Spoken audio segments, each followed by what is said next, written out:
আসলে এটার নাম কি এবং কি বলে আমি জানি না। আমাদের এইদিকে এটাকে বলে বিদেশি ধনিয়া পাতা। আজকে বানাবো এই ধনিয়া পাতার চপ। খেতে কেমন এবং টেস্ট কী রকম হয়েছিল, কীভাবে বানিয়েছি সেইটাই শেয়ার করবো আপনাদের সাথে।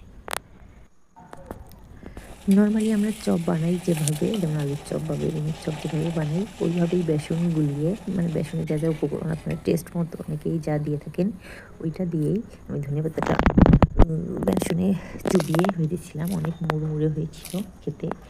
এবং এর সাথে ভাবলাম কয়েকটা সিম দিয়ে বা মিষ্টি কুমড়া, আমি কয়েকটা নিয়েছিলাম, বেগুন আবার সিম মিষ্টি কুমড়া নিয়ে আলাদা আলাদা করে ভেজেছিলাম। তো আমার কাছে সবথেকে বেশি ভালো হয়েছিল এই ধনিয়া পাতার চপটাই। ধনিয়া পাতা আমার যেহেতু অনেক পছন্দের একটি সবজি, এই জন্য আমার কাছে ধনিয়া পাতার চপটাই বেশি ভালো লেগেছিলো। আর আমার মেয়ের কাছে নিয়ে যাওয়ায় ও দেখে অনেক খুশি হয়েছিল এবং